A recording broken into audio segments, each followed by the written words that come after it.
지금부터 2시간 동안 시험 보기 전 최종 정리를 하도록 하겠습니다. 잘 들어주시고 잘 따라와 주십시오. 시작하도록 하겠습니다. 2차 지필 평가의 첫 번째 파트는 면역 파트고요. 그래서 2차 방어와 관련된 내용들입니다. 첫 번째, 세포성 면역입니다. 먼저 면역은 항원이 항체에 의해 제거되는 것이죠. 항원이 이렇게 있으면 항체가 때려잡는 작용을 하는 거죠. 항원은 질병의 원인이라고 생각하시면 되고, 항체는 이렇게 생각하시면 됩니다. 그래서 첫 번째 세포성 면역은 직접적인 공격을 말하는 겁니다. 그래서 전 시간에 말했듯이 이렇게 항체가 항원한테 직접적인 공격을 가하는 경우를 말할 수 있겠습니다. 그래서 이렇게 첫 번째로 직접적인 공격을 가하는 그 세포를 세포독성 T 림프구라고 합니다. 그리고 이런 것들의 항원 제시 같은 거를 할 수 있는 그런 아이들을 보조 T 림프구라고 합니다. 그래서 얘를 때려서 피나 살 조각들이 떨어져 나가면 어떤 아이가 얘를 잡아다가 다른 사람한테 전달을 합니다. 자, 요 아이의 이름을 보조 T 림프구라고 합니다. 자, 이렇게 직접적으로 1차적으로 항체 없이 공격하는 그런 거를 우리는 세포성 면역이라고 합니다. 자, 그리고 보조 T 림프구가 어떤 아이가 쳐들어왔어요 라고 이렇게 전달을 해주면 우리는 두 번째 체액성 면역으로 넘어가게 됩니다. 그 체액성 면역은 B림프구에서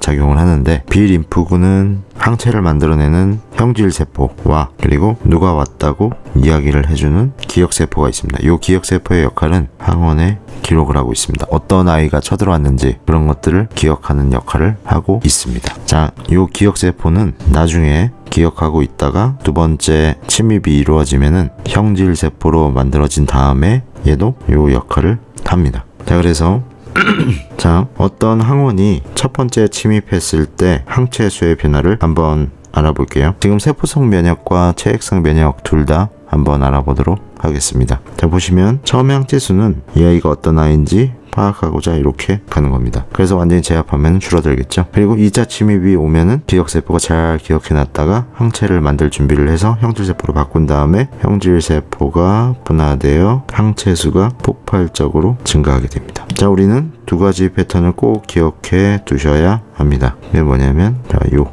패턴과 항체 수도 적고 시간도 많이 걸리는 1차 침입에서의 항체 수 반응에 대해서 한번 알아보셔야 합니다. 그래서 요 변화 영상 2차 면역을 우리는 이렇게 알 수 있습니다. 여기서 가장 중요한 내용은 시간이 1차 면역보다 짧고 항체 수가 훨씬 많은 거죠. 왜 그럴까요? 기억세포의 형질세포 전환 때문인 거죠. 그래서 요 파트를 좀 알아두셨으면 좋겠습니다. 자, 여기는 1차 면역이고요. 1차 면역. 어떤 아이인지 분석을 하기 위해서 시간도 오래 걸리고 항체 수도 조금밖에 안 만들어지는 겁니다. 아시겠죠? 자, 우리는 또 뭘 기억해야 되냐면 요 반응을 기억해야 됩니다. 2차 면역 반응을 인위적으로 하게 해주는 게 있죠. 우리는 걔를 뭐라고 부르냐면 백신이라고 부릅니다. 그 백신은 사백신과 생백신 이렇게 있고요. 그래서 2차 면역 반응을 일으키기 위해 미리 주사해서 1차 면역 반응을 유도하는 거죠. 그래서 기억세포를 형성하는 거예요. 기억되어 있는 것들. 그래서 이게 어떤 것인지 기억세포의 저장을 억지로 만들어 놓는 거죠. 그래서 2차로 침입했을 때 형질세포로 재빠르게 전환해서 그 항원들을 빠르게 제거할 수 있는 거죠. 어렵지 않죠? 그리고 두 번째, 얘는 1차 면역 없이 2차 면역을 바로 할 수 있는 방법이 있어요. 이게 뭐냐면 면역 혈청이에요. 항체를 직접 투여하는 거죠. 직접 투여. 얘는 아까 설명했듯이 1차 면역을 하지 않았기 때문에 기억세포가 없는 거죠. 항체가 바로 얘네 병원균이랑 싸워서 없어지는 겁니다. 그렇게 알아두시면 될 것 같습니다. 그 다음 면역 질환에 대해서 한번 알아보도록 하죠. 지금은 2020학년도 2학기 2차 지필 최종 정리를 하고 있습니다. 자, 이제 두 번째 장으로 넘어가겠습니다. 한 장에 다 요약할 수 있는데 큼직큼직하게 이렇게 잘 보이게 하기 위해서 이렇게 하고 있습니다. 그 다음 두 번째, 면역 반응 중에 하나인데 자가 면역 질환 같은 것들이 있습니다. 얘가 뭐냐면 관련 질병에 대해서 한번 알아보도록 하겠습니다. 자, 1번 알레르기. 얘는 뭐냐면 히스타민이 과도하게 반응을 하는 거예요. 그래서 모든 것의 혈관을 확장시켜서 콧물샘의 혈관도 확장시키고 눈물샘의 혈관도 확장시키고, 그래서 눈물 콧물이 다 나는 거죠. 우리는 얘를 알레르기라고 부르는 거죠. 제 얘의 원인은 면역체계 과민 반응이에요. 그래서 히스타민을 좀 둔하게 하기 위해서 항히스타민제를 먹고 있는 거죠. 그 대표적인 게 지르텍 뭐 그런 것들이에요. 거기 보면은 항히스타민제라고 꼭 쓸 겁니다. 두 번째, 사회적 문제가 되고 있는 에이즈입니다. 에이즈의 다른 말은 후천성 면역 결핍증이죠.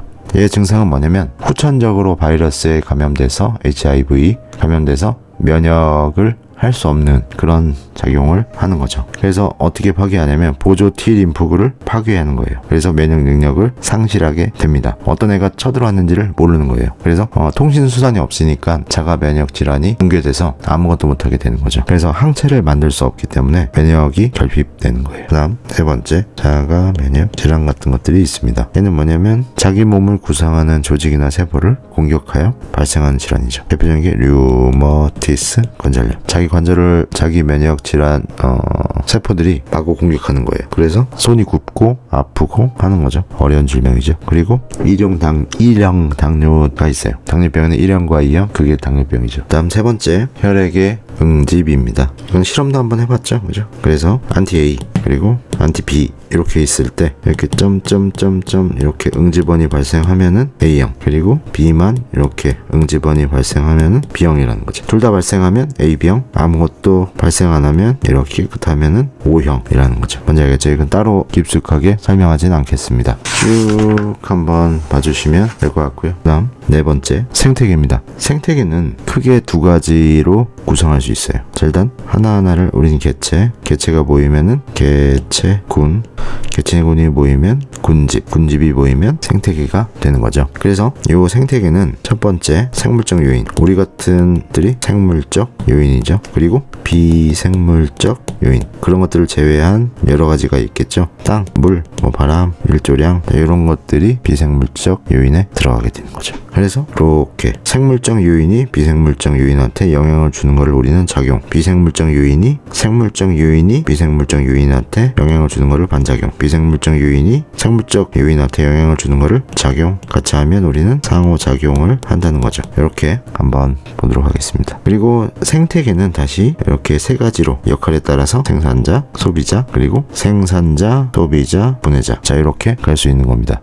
그러면 이제부터 더 배울 내용은 이겁니다. 5번, 생물과 환경의 관계. 자, 이렇게 생물적 요소가 비생물적 요소한테 영향을 주는 것을 우리는 반작용이라고 하는 거죠. 한번 봅시다. 첫 번째, 빛의 세기와 생물입니다. 자, 얘는 간단합니다. 자, 여기 보시면 빛의 세기에 적응해가면서 생물들이 살고 있어요. 이렇게 강합성 양은 적은데, 자 이거 수업 시간에 한번 설명했었죠. 강합성 양이 플러스일 때는 살아갈 수 있는데 마이너스일 때는 살아갈 수가 없다라고 말을 했어요.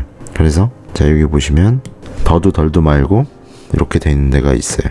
얘를 우리는 보상점, 얘를 쉽게 쓰면은 호흡하고 호흡량과 광합성량이 같다는 거죠. 자, 그래서 살아갈 수가 있는 거예요. 이렇게 보상점 굉장히 중요합니다. 자, 그리고 빛의 세기가 점점 세져도 더 이상 광합성을 하지 않는 요 파트가 있습니다. 얘를 우리는 더 이상 광합성은 없다, 광포화점이라고 하는 거죠.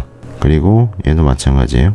여기 광포화, 이렇게 두 가지 파트로 나눌 수가 있어요. 보상점은 수익과 이익, 손해가 있는데 그게 딱 맞아서 떨어졌을 때 그거 이상은 해야지 식물이 살아갈 수 있다라는 것을 보여주는 거고요. 그리고 광포화점은 빛이 증가하면은 광합성량도 증가하지만 어느 일정 수준 부분 이상은 증가해도 안 된다, 이렇게 포화곡선처럼 나와 있는 게 광포화점입니다.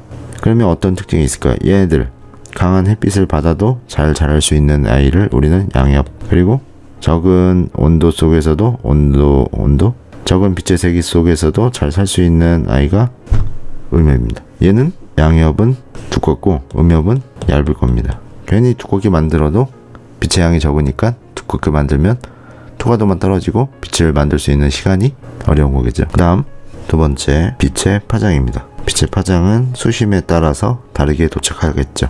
가장 깊숙한 곳에 도착할 수 있는 것은 파장이 짧은 파란색. 자, 요런 빛을 흡수하게 됩니다. 수심이 얕은 데는 파장이 긴 적색광, 그리고 토과율이 좋은 수심이 깊은 곳에서는 토과율이 좋은 파장이 짧은 청색광이 나타나는 거죠. 그래서 표면에 이렇게 자란 아이는 녹조류라고 하고요. 그리고 요 근처에, 그리고 깊은 깊은 바닷속에서도 살 수 있는 해골을 홍조류라고 합니다. 자, 이게 왜 생기냐면 빛의 투과성의 한계 때문에 생기는 거예요. 그래서 잘 알아두시길 바라겠습니다. 오늘 여기까지 하죠.